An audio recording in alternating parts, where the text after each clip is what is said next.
Amakuru yacu reka tuyakomereze mu karere ka Karongi ahitwa ku rutare rwa Ndaba cyangwa hakunzwe kumenyekana nko ku rutare rwa Ndaba. Ubuyobozi bw'akarere ka Karongi bwatangaje ko uru rutare rwa Ndaba rugiye kubyazwa umusaruro, ubwo uru rutare rwa Ndaba haje ba rwiyemezamirimo bagiye gutangira kujya bakora hano ku rutare rwa Ndaba.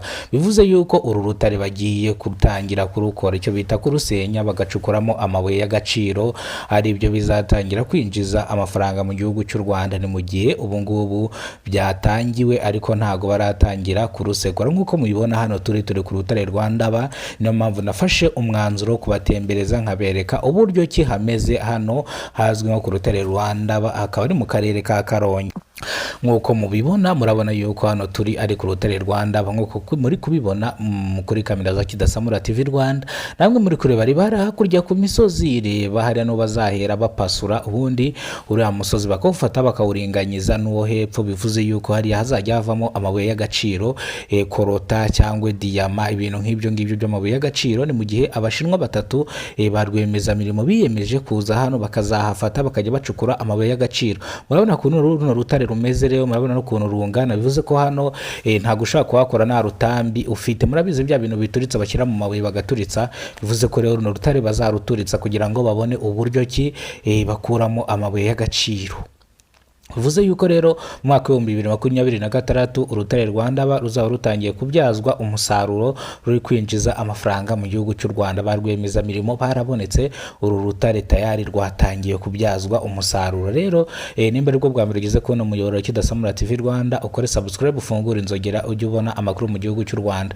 Jye mugiye kubana mwana makuru nitwirinzwe n'Imana Emmanuel, abanzi banze ku mazina ya Kidasamura. Wowe ukoze subscribe uri w'agaciro, ibyo tugezeho ni wowe tubikesha. Nk'uko rero nababwiye ko ari incamake z'amakuru nashaka kubatembereza ahangaha mu karere ka Karongi nk'ahazwe ku rutare rwa Ndaba. Cyangwa muri kubona yuko tutagiye kure, murabona yuko Karongi ni imisozi minini cyane, ni imisozi y'ibibaya, ndetse ahantu hari n'ahantu hitwa ngo ubutayu bajya baza gusengera, kwa kuneka abanyamasengesho baza gusenga. Reba mo hari hepfo mu Gikombe mwarura rutare muri kubona hepfo hariya niho baza ngo gusenga, kwa kundi bavuga ngo za Kanyarira. Ahantu rero hakorerwa ibintu byinshi bitandukanye. No hari hepfo hari n'urundi ruganda rwa sima rukora sima nyine rumena amabuye ya kungase, hari hepfo buriya hari uruganda. Niyo mpamvu nafashe umwanzuro kugira ngo mbatembereze Karongi ahantu muhamenye, ntibajya no kuhatangira ese mwari mubizi ko akandi kantu uno muhanda ugana Karongi uri kuva Karongi, uyu muhanda niwo twaciye mwari muzi ko utangiye gukorwa ugiye kugera Muhanga. Uyu muhanda ndetse wambutse hano kuri Nyabarongo, reba urambutse Nyabarongo uri kuva za Karongi nyine ku kiraro cya Nyabarongo, aho Nyabarongo ihana imbibi na Karongi winjira Muhanga.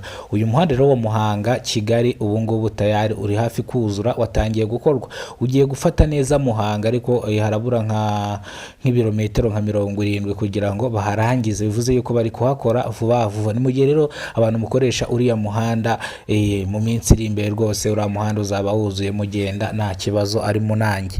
Ariko icyatugenzaga ntago ari icyo, icyatugenzaga no kubabwira bijyanye no mu karere ka Karongi uburyo cy'urutare rwa Ndaba rugiye kubyazwa umusaruro. Reka rero twikomereze mu mujyi wa Kigali. Mu mujyi wa Kigali harimo harumvikana inkuru z'incamugongo ngo mu karere ka Rwamagana hapfiriye abantu batewe. None reka tugaruke mu karere ka Kayonza naho ngo umugore bamuroze. Izi nkuru zikomeje kumvika, ariko hari andi makuru aherutse gucicikana ku nkoranyambaga zitambutse. Ngo Jackie asigaye abana na buri kantu. Ese ibyo bintu kuki mutari mwarabimbwiye? Ngo Jackie asigaye abana na buri kantu, ndetse na buri kantu na buri nguni, bose basigaye babana mu nzu hamwe. Impamvu ejo bundi rata nanjye mu masaa 7 z'ijoro nagiye TikTok mbasanga live bari kumwe, ndavuga se Jackie ubaraza gutaha cyangwa barabana. Gusa amakuru nahawe ngo Jackie ngasigaye babana arangwa n'ababuri kantu n'ababuri nguni. Ibyo bintu mwebwe mwari mubizira? Ayo rero no makuru nagira ngo nabwo mbamenera amakuru ngo basigaye babana tu mu nzu imwe. Ubwo rero ngira ngo urabyumvise, nanjye no makuru nahawe, ariko ndaza kubikofaminga neza, ndaza kubabwira mu kiganiro kigaruka. Murakoze cyane rero. Ikintu cya mbere mbasaba no gukora subscribe mugafungura inzogera mukazajya mubona amakuru mu gihugu cy'u Rwanda. Uyakoze subscribe uruwa gaciro kuri Kidasamura TV Rwanda, nawe utarayikora uruwa gaciro, ariko cyane cyane uwayikoze abanyeshuri rero murangije ibizamini byanyu.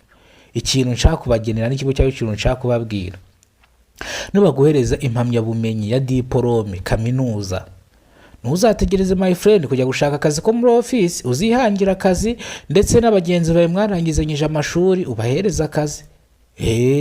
Nanone ikindi, namwe murangije umwaka wa gatandatu wisumbuye segonderi, mushaka amafaranga mujye muri kaminuza, mwige kaminuza kugira ngo mubashe kubona akazi, kuko rwose ndakubwiza ukuri ko primaire segonderi rwose tuzavuga ko nta kintu kirimo. Murakoze cyane, Imana ibarinde, baho umugisha, amafaranga n'ibindi bitandukanye.